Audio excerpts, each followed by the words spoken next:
الصلاة والسلام عليك يا رسول الله وعلى آلك وأصحابك يا حبيب الله. الصلاة والسلام عليك يا نبي الله وعلى آلك وأصحابك يا نور الله.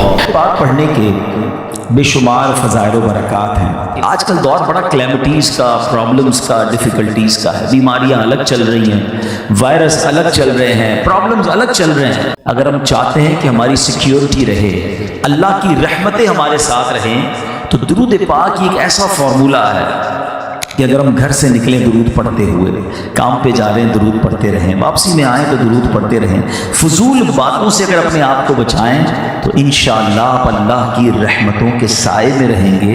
اللہ کی رحمت نازل ہوتی رہے گی تو پرابلمز بھی دور ہو جائیں گی.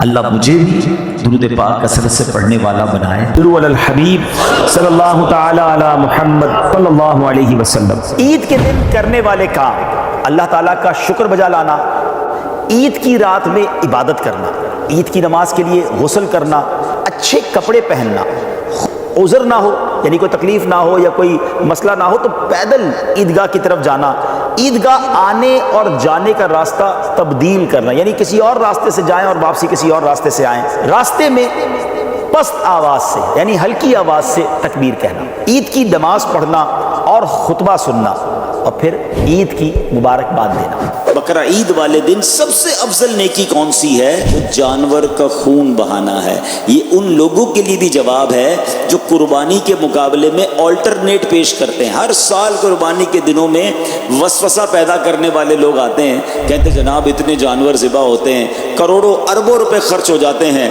کسی غریب کی مدد کر دینی چاہیے، کسی کے ساتھ تعاون کر دینا چاہیے، اتنے جانور قربان کیوں کرتے ہیں؟ مجھے ایک بات بتائیں، میں کسی غریب کی مدد کروں، میں کسی جناب اور نیکی کے کام میں خرچ کروں، مجھے اجر کس سے لینا ہے؟ جواب دیجئے گا، اللہ سے لینا ہے. اور اللہ کا حکم کیا ہے کہ اللہ کے نزدیک یوم النحر سب سے افضل کام یہ ہے کہ اس دن جانور کا خون بہایا جائے. تو ہمیں ایک بات سمجھنی ہے، ہم شریعت کے پابند ہیں. جس رب نے ہمیں مسلمانوں کی خیر خواہی کا، جس شریعت نے ہمیں مسلمانوں کی خیر خواہی کا درس دیا، وہی شریعت ہمیں بتا رہی ہے کہ یوم النحر قربانی کے دن سب سے افضل عمل کیا ہے؟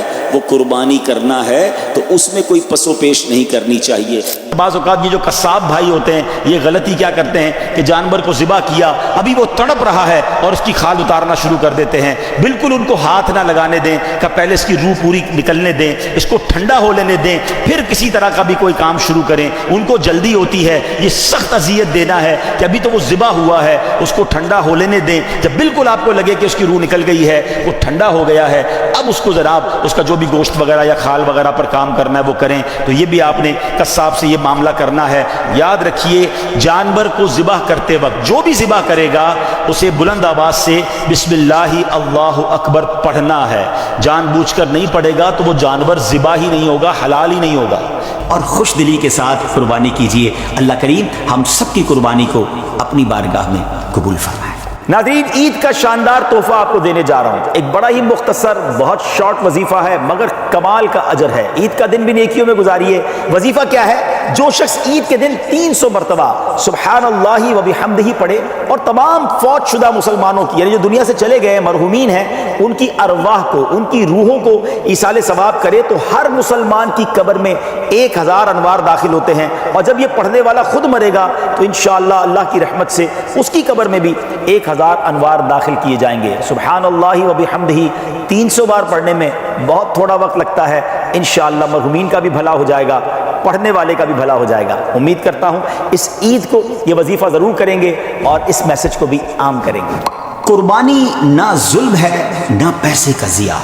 معلوم ہوتا ہے کہ کچھ لوگ دنیا میں ایسے بھی پائے جاتے ہیں جو کہ مسلمانوں کے اس عظیم تہوار یعنی بقرہ عید پر جانور ذبح کرنے پر اعتراض کرتے ہیں. بڑی حیرانگی کی بات ہے، آخر اس میں مسئلہ کیا ہے؟ چلے پہلے ظلم والی بات کو کور کر لیتے ہیں. دیکھیں پہلی بات تو یہ ہے کہ اللہ تعالیٰ جانوروں کا بھی مالک ہے، وہ تصرف کا بھی مالک ہے، وہ جس طرح چاہے حکم دے سکتا ہے. بندہ تو مالک کے حکم کے تابع ہوتا ہے نا.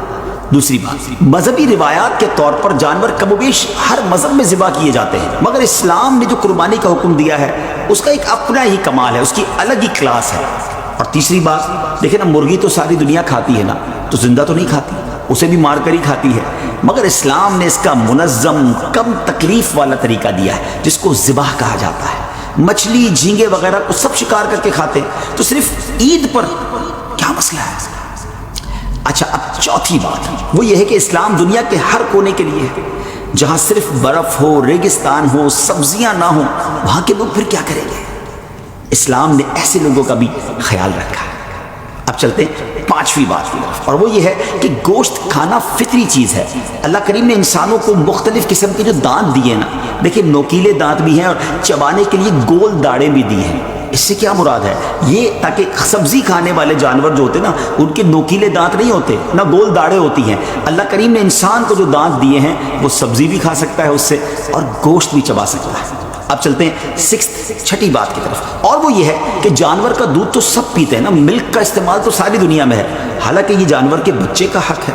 جب یہ ظلم نہیں ہے تو گوشت کھانا پھر کیسے ظلم ہو جائے گا؟ ساتویں بات یہ ہے کہ مسلمان اپنی محنت کی کمائی سے قیمتی جانور خریدتا ہے، اپنے ہاتھوں سے اسے کھلاتا ہے، پلاتا ہے، بیمار ہوتا ہے تو علاج کرواتا ہے، اس سے محبت کا ایک تعلق قائم ہو جاتا ہے۔ فطری رحم اور محبت کی وجہ سے اسے ذبح کرنے کو دل نہیں چاہتا، پھر بھی اللہ کا حکم ذبح کرنے کا ہے تو اپنے مالک کے حکم کے سامنے اپنے تمام جذبات، رحم، محبت اور تعلق کی قربانی اللہ کو راضی کرنے کے لیے دے کر اس بات کی گواہی دیتا ہے کہ ہماری عقل، خواہش اور تمنا کی اللہ کے حکم کے سامنے کوئی حیثیت نہیں ہے۔ اللہ کا حکم ہر چیز سے بڑا ہے۔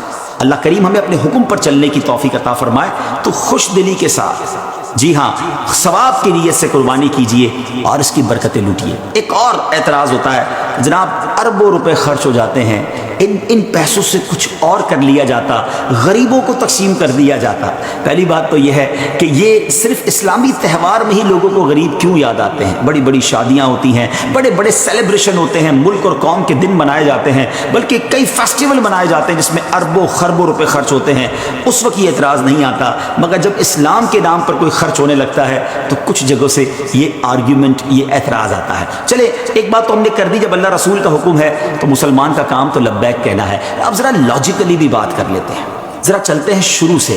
اس جانور کی قربانی کی وجہ سے، بقرہ عید کی وجہ سے آپ جانتے ہیں پوری دنیا میں کتنا بڑا معاشی بوسٹ آتا ہے، کتنا بڑا سائیکل چلتا ہے بزنس کا۔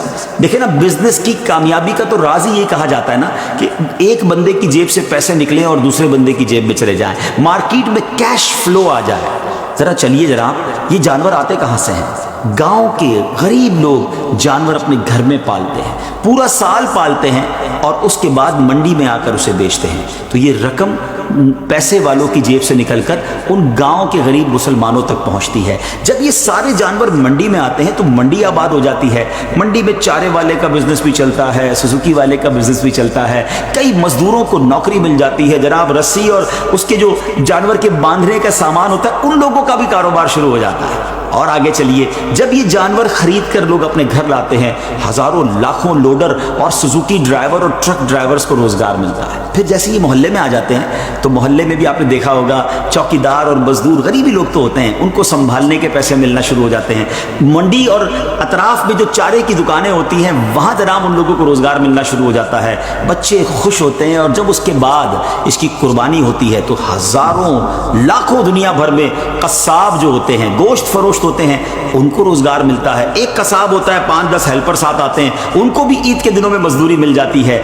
اب جناب آگے چلیے، جب یہ قربانی ہو جاتی ہے تو غریبوں میں گوشت بھی تقسیم ہوتا ہے، غریب رشتہ داروں میں تقسیم ہوتا ہے۔ تھوڑا اور آگے چلیے تو اب جو یہ جانوروں کی سکن ہے، یہ جو کھال ہے، یہ چمڑا منڈی میں فروخت ہوتی ہے، لیدر کا بزنس شروع ہو جاتا ہے، جوتے بنتے ہیں، جیکٹ بنتے ہیں، دنیا بھر میں ایکسپورٹ ہوتا ہے۔